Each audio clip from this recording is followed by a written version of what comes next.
শুভ সন্ধ্যা। সবাইকে অনেক অনেক প্রীতি এবং শুভেচ্ছা জানাচ্ছি। প্রতিদিনে আশায় আশায় থাকি যে সবাই খুব দ্রুত যুক্ত হবেন, কিন্তু যুক্ত হতে হতে এমন একটা সময় সবাই যুক্ত হয় যখন ক্লাসের খানিকটা দূরে এগিয়ে যায়। আর খানিকটা দূরে এগিয়ে যাওয়া মানে এই ক্লাসের মাঝখান থেকে কখনোই ক্লাস বোঝা যায় না। এই একটা সংকট হয়। এই জন্যই অপেক্ষা করি যদি সবাই একসাথে আসতো সেটি ভালো হতো। তো যাই হোক, অপেক্ষার কতক্ষণই করা যায়, 2, 4, 5, এর বেশি করা তো অন্যায়। কিন্তু ইতিমধ্যে আমরা 7 মিনিট 6-7 মিনিট অপেক্ষা করে ফেলেছি।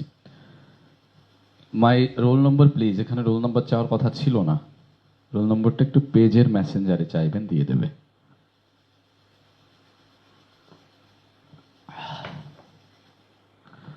তো যাই হোক, আমরা শুরু করি। আশা করি গত দুদিনের ক্লাসে আমরা ব্যায়াম শিখেছি এবং তারপরে বাক প্রস্তুতির পর্বে গিয়ে শিখেছি আমরা ব্যায়াম। তারপরে স্বরধ্বনিতে গেছি। স্বরধ্বনিতে গিয়ে আমরা স্বরধ্বনি অনুশীলন কিভাবে করব, সাউন্ডগুলোকে আমরা কিভাবে আয়ত্ত করব সেটা নিয়ে আমরা কাজ করেছি এবং সেটির কৌশলগুলো বোঝার চেষ্টা করেছি। কার কি সংকট সেটিও আমরা জমে খুঁজে বের করার চেষ্টা করেছি।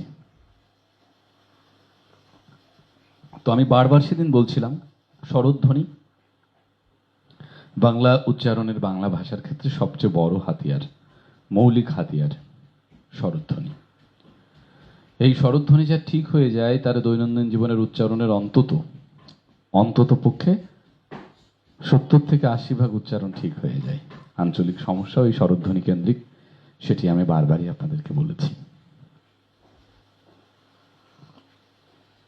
তো আমরা স্বরধ্বনির আরো একটি কৌশলে একটি অনুশীলন শিখব, যে অনুশীলনটা মধ্য দিয়ে আমরা বুঝব কিভাবে স্বরধ্বনির সাথে ব্যঞ্জনধ্বনি এবং একটি বাক্যের সাথে স্বরধ্বনি সম্পৃক্ত থাকে এবং সেই স্বরধ্বনি কিভাবে একটি বাক্যকে সুসংগঠিত করে, নান্দনিক করে, সুন্দর করে। এরকম স্বরধ্বনি, ব্যঞ্জনধ্বনি এবং একটি বাক্যের সংমিশ্রণ, এরকম একটি প্রয়োগ আমরা শিখব। যে ক্লাসে আবার আমরা স্বরচর্চার কিছু কাজও করে ফেলবো, স্বরচর্চা সংক্রান্ত কিছু কাজ। তো সেটিতে গিয়ে প্রথমেই বলতে চাই, আপনার সারেগামা পাধানিসা এটা অনেকেই জানেন, অনেকেই করেন। যারা সঙ্গীতে আছেন তারা তো ভালো জানেন, এবং সঙ্গীতের সাথে যাদের যোগাযোগ নেই তারাও সা রে গা মা পা ধা নি সা এই শব্দগুলোর সাথে পরিচিত, এবং নানা মাধ্যমে এই সা রে গা মা পা ধা নি সা এই অক্ষরগুলো দেখেছেন এবং কিভাবে করে সেটি আপনারা দেখেছেন। তো আজকে আমি সেই সরগমটাই করব, সা রে গা মা পা ধা নি সাটাই করব, কিন্তু সেটির মৌলিক উদ্দেশ্য স্বরধ্বনি ঠিক করা। সেইভাবেই অনুশীলনটা করব। তো যেভাবে যাচ্ছি একটু আমরা মাথায় রাখবো, মনোসংযোগ শতভাগ যেন আমার সাথে থাকে, সেটি একটু মাথায় রাখবো সবাই। আর সেই সাথে প্রথমেই বলতে চাই, এটি সরগম করছি মানে আপনাকে সঙ্গীতজ্ঞ হতে হবে, হারমোনিয়াম কিনতে হবে কালি, হ্যাঁ, সঙ্গীতের পেছনে উঠে পড়ে লাগতে হবে এরকম কোনো বিষয় না। তো আগে শব্দগুলো আমি লিখি, আমরা যেগুলো উঠি সেগুলো আপনারা একটু টুকে নেবেন। সা রে গা মা পা ধা নি সা।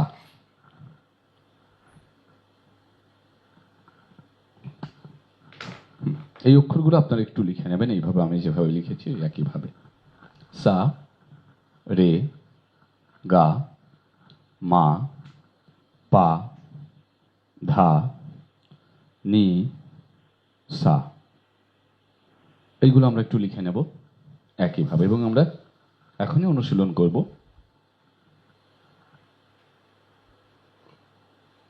অনুশীলনের কৌশলটা আমরা একটু বলে দিচ্ছি। যারা গানের সাথে আছেন তাদের বলার কিছু নেই, তারা জানেন। গানের বাইরে যাদের কথা হচ্ছে, আমরা ধরেন একটি সিঁড়ি থেকে আরেকটা সিঁড়িতে আমরা উঠছি, একটা সিঁড়ির পরের ধাপ, গলাটাও একইভাবে আমরা এক ধাপ করে উপরে উঠব। খেয়াল করেন আমার সাথে, এক ধাপ করে উপরে উঠলে হয় সা রে গা মা পা ধা নি সা, আমি আস্তে আস্তে উপরে উঠেছি। আপাতত শুধু এইটুকুই অনুসরণ করবেন এবং প্রথম সাটা সবার স্বাভাবিক অবস্থা থেকে শুরু করবেন।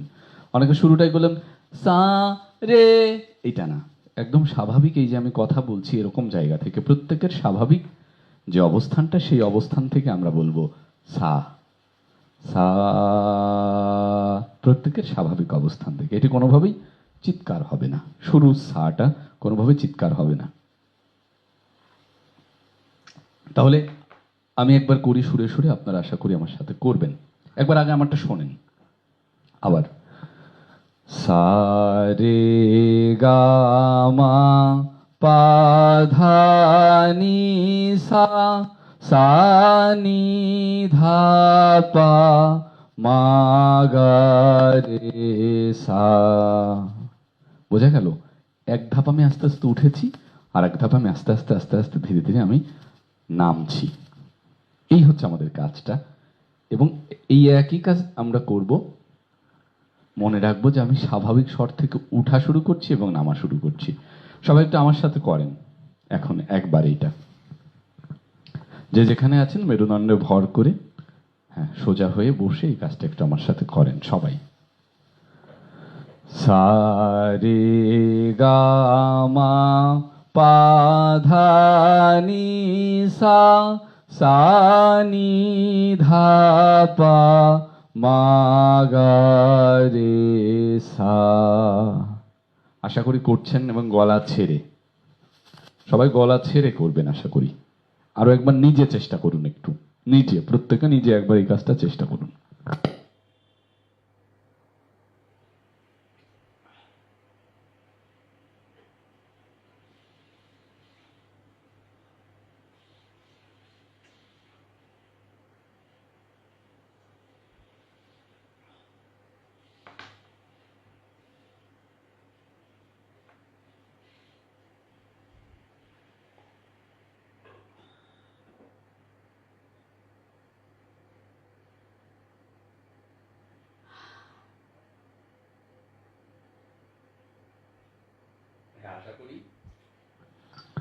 আশা করি সবাই নিজে একবার করে চেষ্টা করেছেন এবং তাতে ব্যর্থ হচ্ছেন বলে আমার মনে হয় না। সবাই সেটি পারছেন বলে আমি বিশ্বাস করতে চাই। এখন শুরুতেই যে সবার একদম হুবহু শতভাগ হবে এটি ভাবার সুযোগ নেই, এটা আস্তে আস্তে হবে। আমি আরেকবার বলে দিচ্ছি, দেখেন আমি কিভাবে উঠছি, আমার হাতের দিকে এবং আমার কণ্ঠের দিকে একটু খেয়াল করেন সবাই। যারা গানের সাথে সম্পৃক্ত না তাদের জন্য এটি খুব বেশি জরুরি। দেখেন আমি কোথা থেকে শুরু করছি। সা রে গা মা পা ধা নি সা, সা নি ধা পা মা গা রে সা। আমি 7টা ধাপ উঠলাম, 7টা ধাপ নামলাম। হ্যাঁ, এটি হচ্ছে আমাদের কাজ। এখন আমাদের উদ্দেশ্য সরগম শেখা বা সঙ্গীতজ্ঞ হওয়া, গান শেখা, এটি উদ্দেশ্য না। এটি আমাদের স্বর ঠিক হবে, তার সাথে আমাদের স্বরধ্বনি সাউন্ড নিয়ে আমরা গতদিন যে কাজ করছিলাম সেই কাজটিকেই একটু শানিত করা।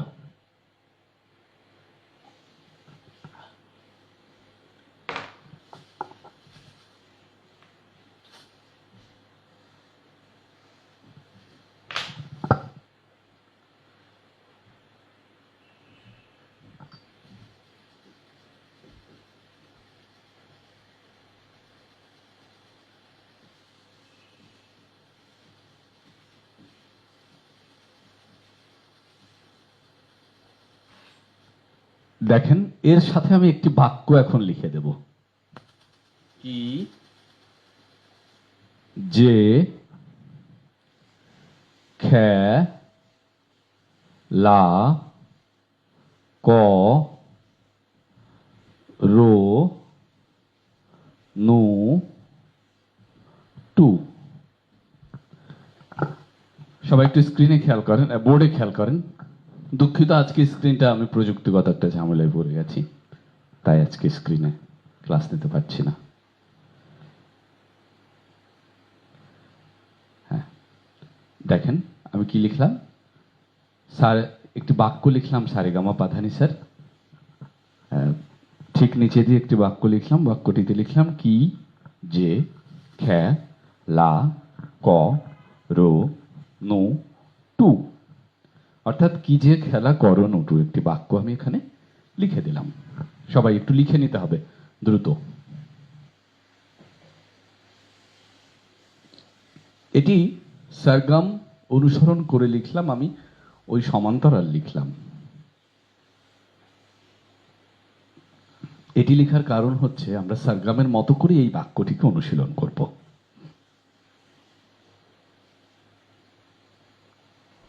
কিভাবে আমি একটু আবার দেখিয়ে দিই। সবাই আশা করি লিখছেন এই ছকটা। এটি আমরা কিভাবে অনুশীলন করব সরগমের মতোই। সা রে গা মা পা ধা নি সা, সা নি ধা পা মা গা রে সা, কি যে খেলা করো টু টু নু রো ক লাখ যে কি। একইভাবে সরগম করলাম আমি, কিন্তু সরগমের প্রতিটি স্থানে আমি ফেলে দিলাম একটি বাক্য, বাক্যকে ভাগ ভাগ ভাগ ভাগ করে আমি ফেলে দিলাম। আবার খেয়াল করেন একটু আমার সাথে, এবার সবাই একটু আমার সাথে দুইটি বাক্যই করেন। হ্যাঁ, করো ও কারন্ত আমার সাথে সবাই একবার একটু করেন। সা রে গা মা পা ধা নি সা, সা নি ধা পা মা গা রে সা, কি যে খেলা করো নু টু টু নু রো ক লাখ যে কি।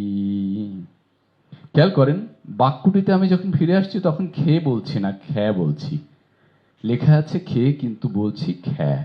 কেন? খেলাকে আমরা খেলা বলি না, খেলা বলি। আশা করি আপনারা বুঝতে পারছেন কিভাবে স্বরধ্বনি করবে। এখন এই দুটি বাক্য, এই কাজগুলো কেন করছি এটার মাথামুন্ডু আপনাদের কিছুই মাথায় ঢুকছে না, এরকম হচ্ছে অনেকে, তাই না? কেন এসব করাচ্ছে? এটি করার উদ্দেশ্যে স্বরধ্বনি। খেয়াল করেন এই কি এর সাথে কি স্বরধ্বনি আছে, সবাই একটু খেয়াল করুন। ই। জের সাথে কোন স্বরধ্বনি আছে? এ। খ্যার সাথে কি আছে? এ। লেখা আছে খে, কিন্তু ধ্বনি আছে এ। কেন? কোনোভাবেই খেলা বলছি, খেলা বলছি না, এ বলছি না, বলছি খেলা। সুতরাং এখানে এ আছে। লার সাথে কি আছে? আ আছে। কর সাথে কি আছে? অ আছে। রোর সাথে কি আছে? ও আছে। নুর সাথে কি আছে? উ আছে। টুর সাথে কি আছে? উ আছে। সবাই একটি স্ক্রিনে খেয়াল করেন যে কি যে খেলা করো নটু, এই বাক্যটির সাথে প্রতিটি অক্ষরে বা প্রতিটি ব্যঞ্জন ধ্বনির সাথে কোন স্বরধ্বনিটি যুক্ত আছে সেটি আমরা লিখতে গিয়ে নিচে পেলাম কি, কির সাথে ই, জের সাথে এ, খ্যার সাথে এ, লার সাথে আ, কর সাথে অ, রোর সাথে ও, নুর সাথে উ, টুর সাথে উ। এই দেখেন 7টি স্বরধ্বনি আমরা এই বাক্যে পেয়ে গেছি। এখন আমাদের কাজ হবে এই 3টি বাক্য সরগমের মতো করে একইভাবে বলে দেয়া পুরোটা। কিভাবে? আমি 3টি একবার করছি, আপনারা আশা করি লিখে নিচ্ছেন। এটি কিন্তু জুমে আজকেই সবাইকে শোনাতে হবে, সবাই জুমে শোনাবেন। সুতরাং একটু গুরুত্বের সাথে ভাববো এবং দেখবো বিষয়টা। তো আমি একবার করছি, সবাই আমার সাথে প্রথমে একবার শুনে নেন, তারপরে আপনারা চেষ্টা করবেন। সা রে গা মা পা ধা নি সা, সা নি ধা পা মা গা রে সা, কি যে খেলা করো টু টু নু রো ক লাখ যে কি। ই এ এ আ অ ও ও উ উ উ উ ও অ আ আ এ এ ই। কাজটা এখন অনেকের কাছে মনে হচ্ছে খুব সহজ, অনেকের কাছে মনে হচ্ছে কঠিন, তাই না? কঠিন বলেন সহজ বলেন, কাজটি খুব জরুরি আমাদেরকে আয়ত্ত করা, শেখা। এই ছকটি যে যত পরিশুদ্ধভাবে আয়ত্ত করবে তার স্বরধ্বনি খুব বেশি সহজ হয়ে উঠবে এবং খুব পরিশীলিত, সুন্দর এবং নান্দনিকভাবে উচ্চারিত হতে বাধ্য, যদি এই ছকটি আমরা করতে পারি। তো এটি কিন্তু আমাদের আজকে জুমের কাজ। স্বরধ্বনির 1 নম্বর অনুশীলন গতকাল করিয়েছি, গত ক্লাসে করিয়েছি। সেটি হচ্ছে ও আ ই, ও আ ই, উ ই উ, এ এ অ ও। এই ছকটা ছিল 1 নম্বর ছক। আজকে আমরা সরগম সহ যেটি শিখছি, এটি আমাদেরকে জুমে সবাইকেই শোনাতে হবে আজকে। এটা আমি আরো একবার করছি। সকলেরই যেটি ঝামেলা হবে, প্রায় সকলের, 2-4 জন ছাড়া, হ্যাঁ, একটু যারা আগে থেকে জানেন, বোঝেন বা এটার সাথে যোগাযোগ, বা যাদের স্বরধ্বনিগুলো ঠিকঠাক মতো শেখা আছে বা উচ্চারণ করা হয়, তারা হয়তো পারবেন। এর বাইরে অধিকাংশ মানুষই ভুল করবেন। কি? ওই ব্যায়ামগুলো না করার কারণে, যে ব্যায়ামগুলো আমরা প্রথম ক্লাসে শিখেছিলাম, হ্যাঁ, ওই ব্যায়ামগুলো না করার কারণে যেটি হবে, ওই যথারীতি ও উ হয়ে যাবে, এ হয়ে যাবে, এ হয়ে যাবে। হ্যাঁ, এই সমস্যাটা থেকে কাটিয়ে উঠতে, এই সমস্যা অতিক্রম করতে, এটি হচ্ছে সবচেয়ে বড় হাতিয়ার। আর এই হাতিয়ারগুলো আসলে দাঁড়িয়ে থাকে ওই ব্যায়ামগুলোর উপর। ঠোঁট, চোয়াল এবং জিহ্বার যে ব্যায়াম, সেই ব্যায়ামের উপরে এই হাতিয়ারটা দাঁড়িয়ে। সুতরাং আমরা কিন্তু এর পরের ধাপে যখনই কবিতা পড়তে যাব, সংবাদ পড়তে যাব, যা যে কোনো কথা বলা সংক্রান্ত কাজে যাব, তখনই যে শব্দচয়ন, বাক্যচয়ন হবে, সেখানে গিয়ে কিন্তু স্বরধ্বনি সবচেয়ে বেশি হামলা করে, স্বরধ্বনি সবচেয়ে বেশি সমস্যা করে। তো সেই সমস্যা কাটাতে এই ছকটা সবচেয়ে গুরুত্বপূর্ণ। তো এই ছকটা 3টা একসাথে একটু সবাই আমার সাথে এখন করবেন। সবাই যে যেখানে বসে আছেন, গলা ছেড়ে পুরোটাই বলছি, শুধু লাস্ট লাইন না। একজন লাস্ট লাইন জানতে চাচ্ছেন, লাস্ট লাইন নয়, আমি পুরোটা আরেকবার বলছি।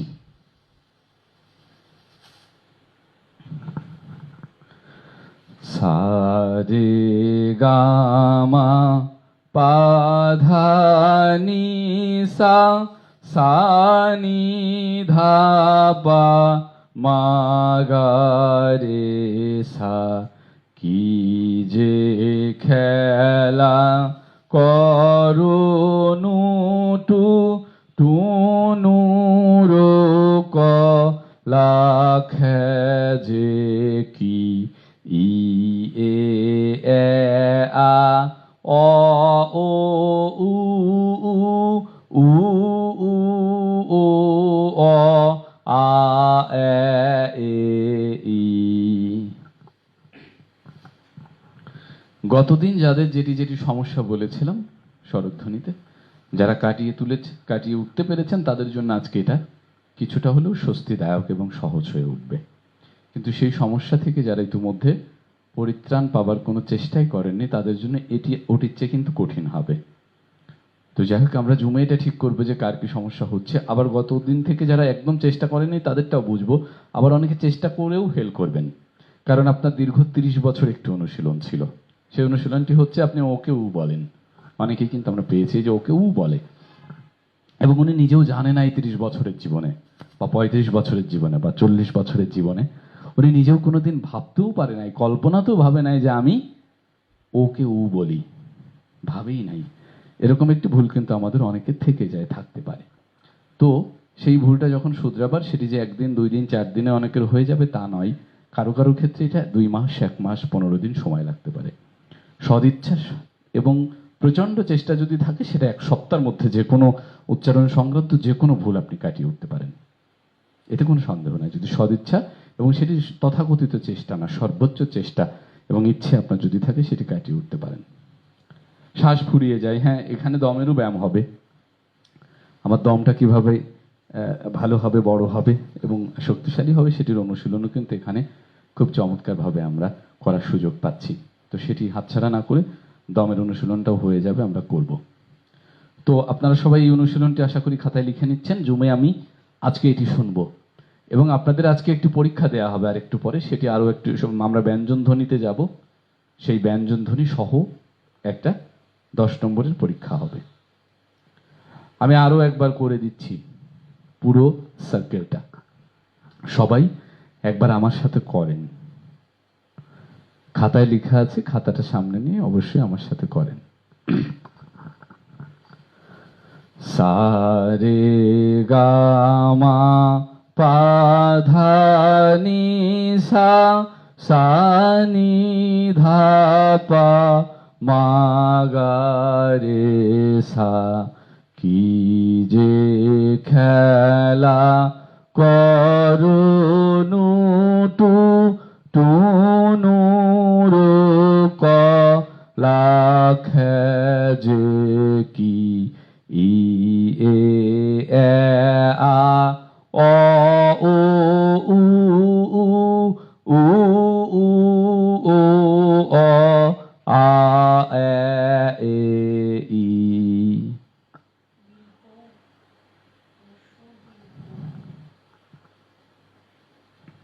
তাহলে আমরা এখন নিশ্চয়ই বুঝতে পারলাম, বোঝা গেছে বলে আমি বিশ্বাস করি। তো আমি আজকে কিন্তু সবার সুর, তাল, লয় এগুলো খুব গুরুত্ব দেবো তা না, এটা আপনারা আস্তে আস্তে ঠিক করবেন। আজকে আমার গুরুত্ব থাকবে যে আমার স্বরধ্বনিগুলো সবাই তুলতে পারছেন কিনা, এটি হচ্ছে আমার মূল লক্ষ্য থাকবে। তো আজকের ক্লাসে আপনারা স্বরধ্বনি আসলে তুলে নেবেন, এটা চেষ্টা করি।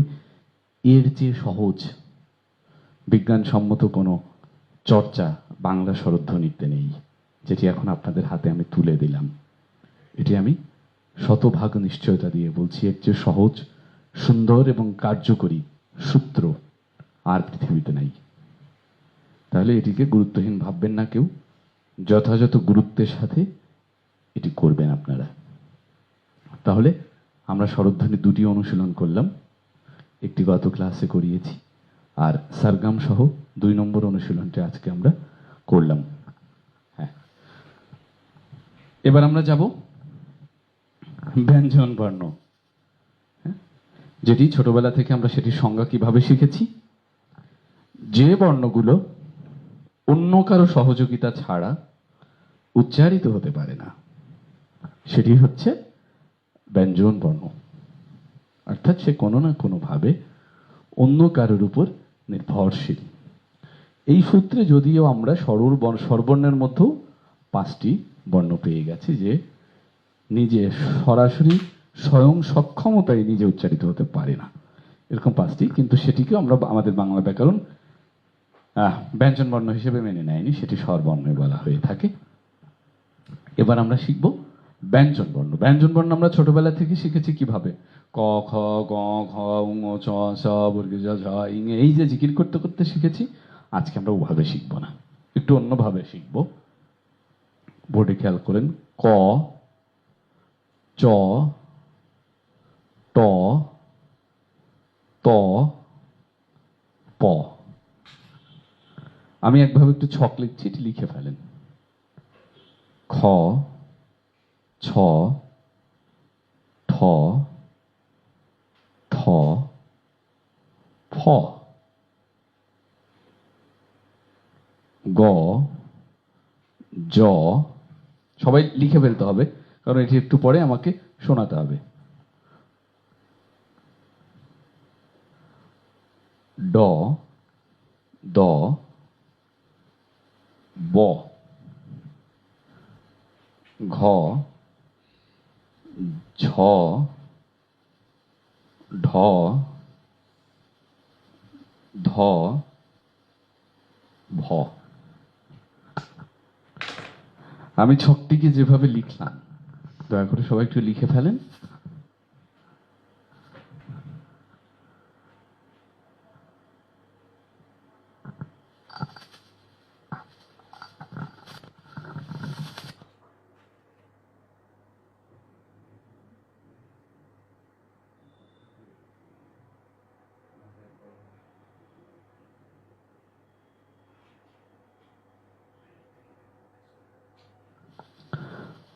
আশা করি ছকটি আপনারা লিখে নিয়েছেন। এখন আসেন এই ছকটি আমরা কিভাবে অনুশীলন করব। করব নাকি করব? হ্যাঁ, আপনাদের পরিচিতি পর্বে অনেকে করব শব্দটি লিখেছেন, বলেছেন। এইটা আজকে থেকে একটা শব্দ একটু শিখে রাখেন, করব। এটি কখনোই করব না, কখনোই বলবো না, বলবো। করব, বলবো, চলবো, খেলবো। ওকারান্ত হয়ে যাচ্ছে, কয়কার। করব, বলবো, চলবো, চলবো না। হ্যাঁ, আমি কথা মেনে চলবো না, আমি কথা মেনে চলবো। এটি ওকারান্ত হয়ে যায়।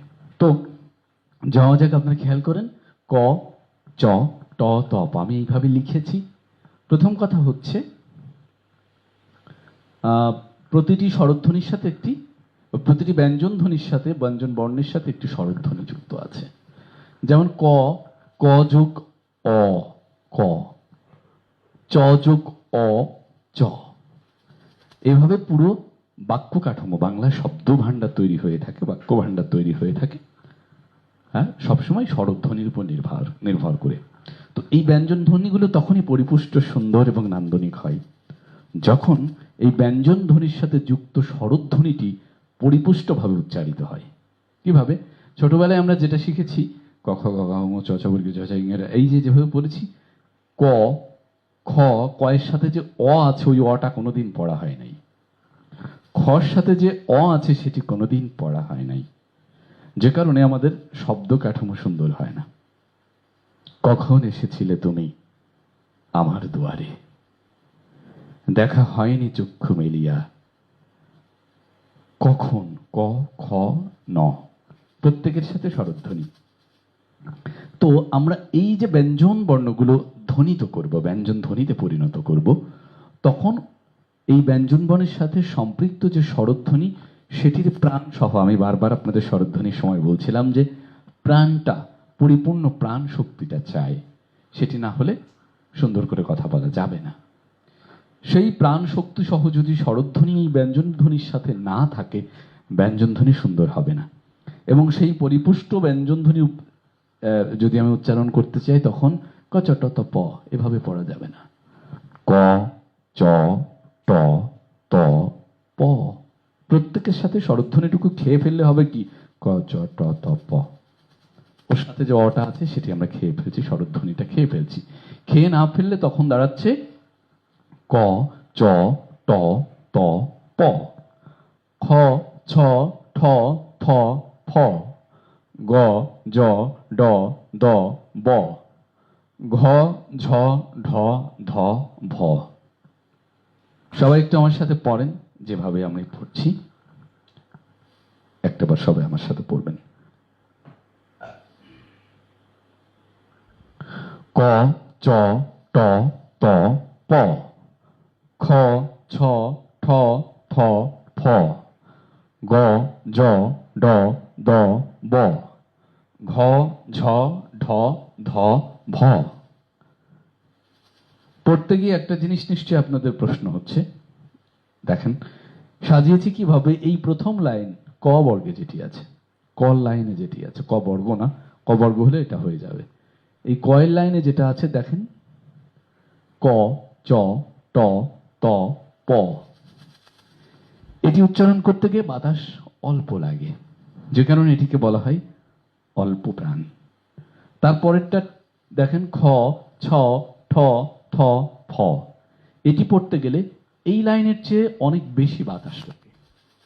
উচ্চারণ স্থান একই, প্রথম লাইন যেখানে উচ্চারিত হচ্ছে, দ্বিতীয় লাইন ঠিক সেইখানে একইভাবে উচ্চারিত হচ্ছে। পার্থক্য শুধু একটি, প্রাণ একটু বেশি, বাতাস একটু বেশি। যে কারণে প্রথম লাইনকে বলা হচ্ছে অল্প প্রাণ, দ্বিতীয় লাইনকে বলা হচ্ছে মহাপ্রাণ। একইভাবে তৃতীয় লাইনে খেয়াল করেন, গ, জ, ড, দ, ব। এই লাইনে বাতাস কম লাগে এবং বাতাস বেশি লাগে তার পরের ঘ, ঝ, ঢ, ধ, ভ। এটি মহাপ্রাণ। অর্থাৎ 1 এবং 3 এই দুটি লাইন হচ্ছে অল্প প্রাণ, এবং 2 এবং 4 এই দুটি লাইন হচ্ছে মহাপ্রাণ। শুধু উচ্চারণ স্থান ঠিক থাকছে দুইটা লাইনে, শুধু অল্প প্রাণ মহাপ্রাণ জনিত পার্থক্যটা হয়ে যাচ্ছে। তো অঞ্চল ভেদে আমাদের এই অনেকেরই প্রথম লাইন দ্বিতীয় লাইন সব এক হয়ে যাবে অঞ্চল ভেদে, অনেক অঞ্চলে। এই তৃতীয় এবং চতুর্থ লাইন এক হয়ে যাবে। অনেকের বলা হবে দাদা ধাঁধা ধরে, উনি খুবই চমৎকার ভাবে বলবে দাদা দাদা দরে। অর্থাৎ সবগুলো দকেও দ বলবে, ধকেও ধ বলবে। স্বরধ্বনিতেও আপনাদের অনেকের এটি হচ্ছিল যে ও কেউ উ বলছেন, উ কেউ উ বলছেন, দুটির পার্থক্য আপনি বুঝতে পারছেন না। ঠ ঢ, একটু আবার বলবেন। ঠ এবং ঢ দুটি আলাদা। ঠাকুর ঢাক বাজান, হ্যাঁ, ঠাকুর ঢাক বাজান। ঠ একটা, ঢ একটা। ঠ দিয়ে ঠাকুর, ঢ দিয়ে ঢাকা, ঢাকনা, ঢাকা, ঢাকনা, ঢাক। দুটি পার্থক্য বুঝেছেন। আচ্ছা, আমরা উচ্চারণের আরো দুটি ক্লাস করব, বিস্তারিত আলাপ হবে, কিন্তু আজকে আমরা স্বরধ্বনি এবং ব্যঞ্জন ধ্বনির যে মূল কাঠামো সেটি আমরা আয়ত্তে আনবো, যেটি দিয়ে আসলে আমাদের শব্দ কাঠামো গঠিত হয়, বাক্য গঠিত হয় এবং আমাদের আবৃত্তি সুন্দর হয়। সেটির মৌলিক যে হাতিয়ার সেটি কিন্তু আপনাদের ক্লাস কিন্তু একদম শূন্য থেকে শুরু করেছি। হ্যাঁ, অনেকে বলেছেন আমি এই জানি সেই জানি, আবৃত্তি জানি। অনেকে বলেছেন আমি কিছুই জানি না। তো আমরা কিন্তু সেটা মাথায় না রেখেই কর্মশালাটি এমন জায়গা থেকে শুরু করেছি, শূন্য থেকে। সেই শূন্য জায়গাটাও অনেকে যদি হালকা ভেবে থাকেন, তারা কিন্তু একটু এগিয়েই দেখবেন যে আপনি বড় ভুল করেছেন। এই এখনকার ক্লাসগুলো সর্বাধিক গুরুত্বপূর্ণ। এই ক্লাসগুলোকে টপকে যারা পরের ক্লাসগুলো সিরিয়াসলি করতে চান তারা পারবেন না। এটি ভিত্তি। যখন আপনি শব্দ গঠনই জানবেন না, পরের আবৃত্তি নির্মাণের ক্লাস ভালো করে মনোযোগ দিয়ে কি করবেন আপনি, উচ্চারণে যদি ঠিক না হয়? তাই এই ক্লাসগুলো অনেক বেশি করতে হবে। তো আজকে জুমে আমরা এই ছকটিও আপনাদের কাছ থেকে শুনব, যে কার কোনটাতে সমস্যা সেটি ধরে দেয়া হবে। ধরে দেওয়ার পরে আপনার কাজ হবে আগামী ক্লাসের আগে এগুলো ঠিক করে ফেলা, কার কোনটিতে সমস্যা। হ্যাঁ, এবং এই ছকটি আমি এইভাবে শুনবো সকলের কাছে, একটু খেয়াল করেন। আমি পড়ে দিচ্ছি। ক চ ট ত প, খ ছ ঠ ঠ ফ, গ জ ড দ ব, ঘ ঝ ঢ ধ ভ। আমি প্রত্যেকের সাথে যে অ আছে সেটি সহ বলছি। গ যোগ অ, গ। হ্যাঁ, এটি না দিলে হবে না। আবৃত্তিতে এই স্বরধ্বনি গিয়ে আবৃত্তিটা নান্দনিক করে।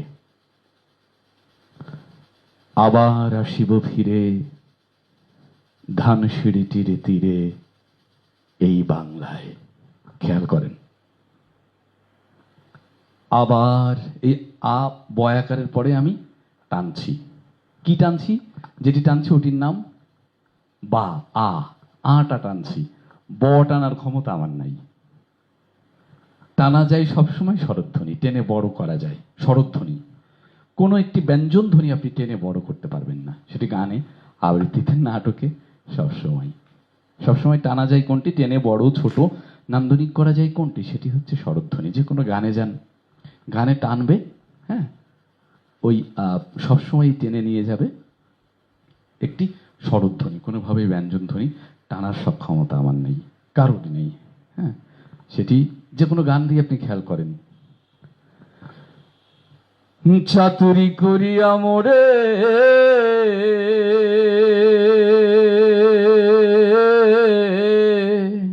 দেখেন, চাতুরি করিয়া মোরে, মোরে এটা টানা হচ্ছে, এ, এবং ওই এটা নিয়ে কার্যকর করা হচ্ছে। মূল নান্দনিকতা কিন্তু স্বরধ্বনির উপর।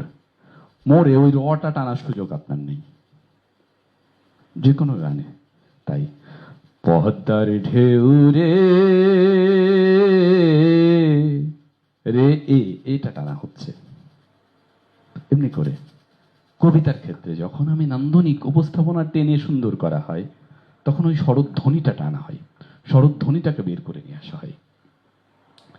দেখেন, আবার আসিব ফিরে, আমি বলছি আবার আসিব ফিরে, বটা এক মাত্রা টেনে আসছি। আবার আসিব ফিরে ধানসিঁড়িটির তীরে এই বাংলায়। হয়তো মানুষ নয়, হয়তো বা শঙ্খচিল শালিখের বেশে। এটি যদি আমি স্বরধ্বনিগুলো বাদ দিয়ে দিয়ে পড়ি তাহলে হবে আবার আসিব ফিরে ধানসিঁড়িটির তীরে এই বাংলায়।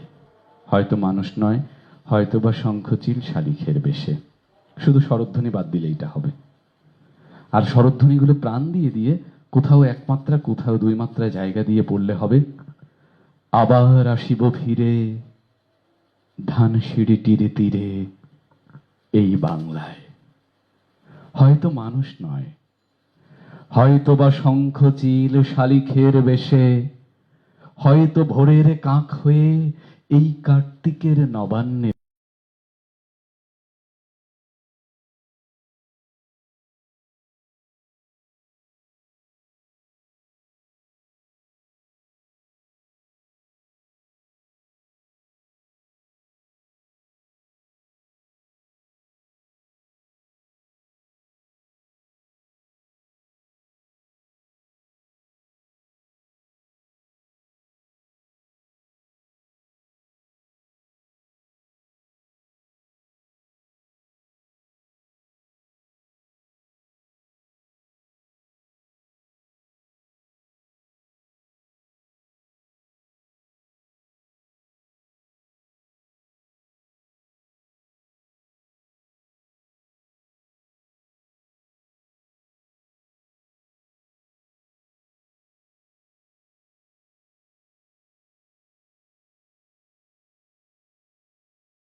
জমা দিবেন। এবার চলেন আমরা এই স্বরধ্বনি ব্যঞ্জনধ্বনি সংক্রান্ত কিছু সংকট কাটানোর জন্য আমরা জিহ্বার আরো কিছু কি বলবো ব্যায়ামই বলা যায়, এক্সারসাইজ বলা যায়, যেটি বাক্যে বাক্যে আমরা করব। হ্যাঁ, বাক্যে বাক্যে কিভাবে? প্রথমে আমরা শিখি পাখি পাকনা পেঁপে খাই, এটি আপনারা সবাই জানেন, এটি একটু করবেন, এটি আর আমি করাতে চাই না। আমি করব একটু অন্যরকম কিছু। তৈ তৈ থই থই, থালা ভরা আছে কই। তৈ তৈ থই থই, থালা ভরা আছে কই। একটি বাক্য আপনারা দেখতে পাচ্ছেন, বাক্যটা মজা করে করব, কিন্তু এই বাক্যটির মধ্য দিয়ে ত এবং থয়ের পার্থক্য পরিচ্ছন্নভাবে বের হয়ে আসে। তৈ তৈ থই থই, থালা ভরা আছে কই। তৈ তৈ থই থই, থালা ভরা আছে কই। তৈ তৈ থই থই, থালা ভরা আছে কই। তৈ তৈ থই থই, থালা ভরা আছে কই। আস্তে আস্তে আমরা গতিটা বাড়াবো এবং একদমে কতবার বলতে পারি বাক্যটা সেটির অনুশীলন করব। কিন্তু ত এবং থর পার্থক্য মাথায় রেখে অনেকে এটি পড়বেন, তৈ তৈ তৈ তৈ, তালা বড়া আছে কই। সব ত বলবেন, এইটা বোঝা দরকার যে থটা আমার হচ্ছে না। অনেকে কি বলবেন বাক্যটা আমার কাছে আবার শোনেন, তৈ তৈ তৈ তৈ, তালা বড়া আছে কই। তৈ তৈ তৈ তৈ, তালা বড়া আছে কই। এটা বলবেন।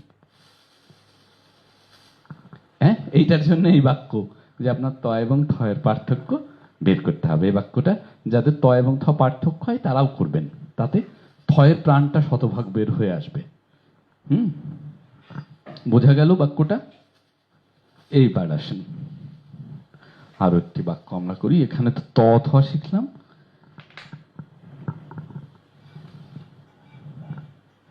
ক এবং খ একটা অনুশীলন করি। ক খ।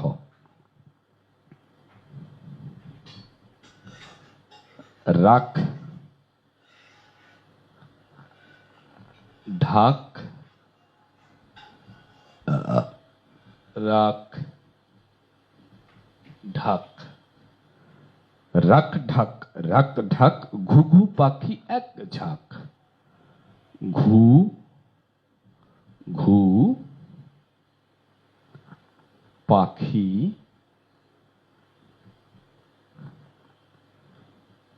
এক ঝাঁক। এখানে অনেকগুলো মহাপ্রাণ ধ্বনির, মহাপ্রাণ বর্ণের একটি। হ্যাঁ, তাহলে আমরা এই বাক্যটা দেখি। রাখ ঢাক, রাখ ঢাক, ঘুঘু পাখি এক ঝাঁক। রাখ ঢাক, রাখ ঢাক, ঘুঘু পাখি এক ঝাঁক। এটিকেও দ্রুত করব ক এবং খয়ের পার্থক্য সহ। অনেকের এটা হবে রাগ ডাক, রাগ ডাক, সব ক হয়ে যাবে। সেই সমস্যা কাটাতে আমরা এই বাক্যটা ধরব সবাই নিজ দায়িত্বে। হ্যাঁ, সবাই এই বাক্যটা আমরা করব অনেকবার এবং উচ্চারণ ঠিক রেখে। দ্রুত করতে পারলে ভালো, কিন্তু দ্রুত হওয়ার আগেও মৌলিক শর্ত শুদ্ধ হওয়া, সুন্দর হওয়া, নান্দনিক হওয়া, না হলে হবে না। তো এই দুইটি বাক্য আমরা মাথায় রাখবো আপাতত। এরপরে আরো এরকম অনেকগুলো বাক্য আমরা শিখবো উচ্চারণের ক্লাসে। এই দুটি আমরা আপাতত রাখি এবং স্বরধ্বনি ব্যঞ্জনধ্বনি যে অনুশীলনগুলো দিয়েছি সেগুলো যেন আমরা প্রাণ দিয়ে করি আজকে থেকে, এবং সেটা মাথায় সেট করে নিই। উঠতে বসতে যেন এটি চিন্তায় থাকে যে আমার এই উচ্চারণগুলো প্রাণ লাগবে। ছোটবেলায় আমি যেটি শিখে বড় হয়েছি, মাস্টার্স ডিগ্রি পাশ করেছি, সেটি আসলে মূল জিনিস না। সেখানে শুধুই সার্টিফিকেট নেয়ার জন্য দৌড়ঝাঁপ ছিল, মূল শেখাটা হয়নি, এরকম ছিল। তো আসলে সর্বোপরি আপনারা অনেকে শিক্ষক আছেন, এটি আনন্দের কথা যে আপনারা যদি এই সাউন্ডগুলো ছোট ছোট ছেলে মেয়েদেরকে শেখান তাহলে জাতি অনেক উপকৃত হবে। এবং আমাদের শিক্ষা ব্যবস্থাটা একটু বদলানো দরকার, একদম গোড়ার শিক্ষা ব্যবস্থা। উচ্চতর শিক্ষা ব্যবস্থা নিয়ে আমি কথা বলছি না, অন্তত প্রাথমিক বিদ্যালয়ের শিক্ষা ব্যবস্থা এটি খুব বদলানো দরকার। ছেলে মেয়েদের একদম খেলার ছলে শিক্ষা থাকবে, আর মূল জিনিসটা শেখানোর উদ্দেশ্য থাকবে। শুধু গাদা গাদা বই দিয়ে জ্ঞানী বানানো যায় না, শিক্ষিত বানানো যায় না। এটি এই উপলব্ধি থেকে জাতি হয়তো বদলাবে, একদম বদলাচ্ছে, এমন না যে একদম বদলাচ্ছে না। যেমন শিক্ষা বাণিজ্যিকরণ হয়েছে তেমনি আবার বদলানো শুরু হয়েছে। এই সৃজনশীল কর্ম কিন্তু ভেতরে ভেতরে চলছে। তো এটি একদম সমূলে পরিবর্তন করতে শিক্ষকদের যেমন সক্রিয় হওয়া দরকার, এমনি করে সরকারেরও খুব ব্যবস্থা নেওয়া দরকার যে এই শিক্ষকগুলো যাদের কাছ থেকে জাতি গঠনের মূল হাতিয়ারটা তৈরি হয়। একটা শিশুর মূল মানস গঠন, মনন গঠন, শরীর গঠনের মূল সময় তো প্রাইমারি স্কুলের এই জীবনটা। ওর মন, শরীর, চিন্তার জায়গা সবটাই কিন্তু গঠন হয় প্রাথমিক বিদ্যালয়ের জায়গাটা। 1 থেকে 5 এই সময়টা এত গুরুত্বপূর্ণ। সেই সময় যদি একজন ছেলেকে ক কে ক শেখানো হয় শুদ্ধ উচ্চারণ সহ, ধ কে ধ শেখানো হয়, ওটি তার জীবনে কোনোদিন ভুল হবে না। তো আমাদের একটু শিখতে কষ্ট হয়, বাচ্চারা কিন্তু খুব সহজে শেখে। আমরা যারা একটু বড় হয়ে যাই বয়সে এবং যারা নিজেদেরকে একটু জ্ঞানী মনে করতে থাকি, হ্যাঁ বেশ কয়েকটা সার্টিফিকেট আছে আমাদের ফাইলে, এটা যারা ভাবতে থাকি তাদের যে কোনো কিছু শিখতে একটু কষ্ট হয়। একটা শিশুর শিখতে কোনো কষ্ট হয় না, ও খুব উন্মুক্ত থাকে, খোলামেলা থাকে, ওর মগজ খোলা, ওর চোখ খোলা, সবকিছু খোলা, চিন্তা খোলা, ওর ভালো লাগা খোলা, ওর ভালোবাসা খোলা, সবটাই উন্মুক্ত। ও চাইলেই খুব সহজে একটা কিছু গ্রহণ করতে পারে। তো আপনারা যারা শিক্ষক আছেন অন্তত তারা তাদের জায়গা থেকে, আমি তো সব বদলাতে পারি না, আপনিও সব বদলাতে পারবেন না, তা আপনার জায়গা থেকে যেটুকু পারেন, আমি আমার জায়গা থেকে যতটুকু পারি সেটুকু করছি। এবং আমার এই কর্মশালায় যে 50 জন আসেন, চাচ্ছি এই 50 জনের ছেলে মেয়েরা যেন অন্তত সঠিকভাবে আমাদের স্বরধ্বনি ব্যঞ্জনধ্বনি শেখে, তাহলেই তো একটা বিশাল কিছু আমাদের অর্জন হলো। হ্যাঁ, তো সেই জায়গা থেকে আমরা প্রত্যেকে সোচ্চার হব। তো আমরা জুমে যুক্ত হচ্ছি স্বরধ্বনির সারগাম এবং ব্যঞ্জনধ্বনির এই ছকটা, যে ছকটা আজকে আমরা শিখেছি ক চ ট ত প, এই দুটা জিনিস আমরা স্বরধ্বনিতে শিখব, আজকের জুমে শিখব। কি কি? স্বরধ্বনির সারগাম সহ যেটি, আর ক চ ট ত প, এই দুটি জিনিস আমরা 15 মিনিট ব্রেক দেব। এই ব্রেকে আপনাদের একদম ঝালাফালা করে ফেলতে হবে এই দুইটা ছক পড়ে। আজকে যে দুইটা শিখিয়েছি, সারগাম সহ স্বরধ্বনি এবং ব্যঞ্জনধ্বনির যে ছকটা, এই দুইটা একদম ঝালাফালা করে ফেলতে হবে 15 মিনিট বিরতিতে। 15 মিনিট পরেই আমরা জুমে যুক্ত হব। এই কারোর কোনো প্রশ্ন মন্তব্য থাকলে এখানে লিখবেন। আর আবার আসিব ফিরে কবিতাটি আমি আজকে পড়ছিলাম, এই কবিতাটি আপনারা দয়া করে একটু পড়ার চেষ্টা করবেন। হ্যাঁ, জীবনানন্দ দাশ আমার খুব প্রিয় কবি, আমার সবচেয়ে প্রিয় কবি, খুব বললে ভুল হবে। আমি জীবনানন্দ দাশকে রবীন্দ্রনাথেরও অনেক ঊর্ধ্বে রাখি, কবিতার জায়গা থেকে, কাব্যের জায়গা থেকে। হ্যাঁ, কবিতা বোধের কাব্যের জায়গা থেকে আমি বিশ্বাস করি রবীন্দ্রনাথের থেকে অনেক ঊর্ধ্বে জীবনানন্দ দাশ। সেজন্যই জীবনানন্দ দাশ আমি পড়তে উৎসাহিত করি, এবং জীবনানন্দ দাস একটা দার্শনিক জায়গা যেটি বোঝা, অনুধাবন করা একটু কঠিন। হ্যাঁ, তো সেটা চেষ্টা করলে আপনারা ভালো করবেন বলে আমি বিশ্বাস করি। লুবা লিখেছেন, আমার ছেলে আবৃত্তি শিখে এবং করে। বাহ, ভালো কথা, খুবই সুন্দর।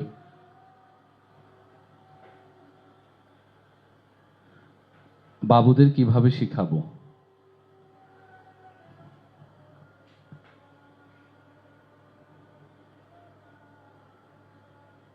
ও আচ্ছা, বাবুদের কিভাবে শিখাবো? বিয়েই তো হয়নি, নিশ্চয়ই কোনোদিন আপনি বিয়ে করবেন, তখন শেখাবেন। বাবু তো হতেই পারে। হ্যাঁ, মানে এই এমন না যে আপনারা সবার বাবু থাকতে হবে, সবাই বিয়ে করেছেন, তা না। এই শিক্ষাটা ছড়িয়ে দেবেন আপনাদের পরবর্তী প্রজন্মে, আমি সেটা প্রত্যাশা রেখেছি। থালা ভরা আছে খই, কই, দুটি হবে, কই মাছ অথবা খই, খাবার খই, যে কোনোটি দিতে পারেন, কোনো সমস্যা নেই। থালা ভরা আছে কই, তৈ তৈ থই থই, থালা ভরা আছে কই, কই মাছ। তাহলে আমরা জমে যাচ্ছি 15 মিনিট। ভাই বোন আছে তো? হ্যাঁ, অনেকেই আছে, যে যার মতো করে একটু ছড়িয়ে দেয়া যায়, শুদ্ধ উচ্চারণটা যেন হয়। ছোটবেলায় শিখলে, ছোটবেলাটা খুব গুরুত্বপূর্ণ, এই জন্য বলতে চেষ্টা করছি আমি বারবার। তাহলে জুমে এখন বাজে আমার ঘড়িতে 8টা 2। আমরা 8টা 15-তে যুক্ত হই, ঠিক 15-তে। 8টা 15-তে আমরা লাইন দিচ্ছি জুমের। যথারীতি গ্রুপে আপনারা লাইন পেয়ে যাবেন, পোস্ট আকারে এবং আপনাদের মেসেঞ্জার গ্রুপে। তো আপনারা যথারীতি যুক্ত হবেন, এবং এই 13-14 মিনিট আপনাদের কাজ কিন্তু অন্য কিছু না, এই জিনিসটাকে অনুশীলন করার জন্য বিরতি, আর কোনো কারণ নেই। তো সেটি করে আপনারা যথারীতি যুক্ত হবেন। শুভেচ্ছা।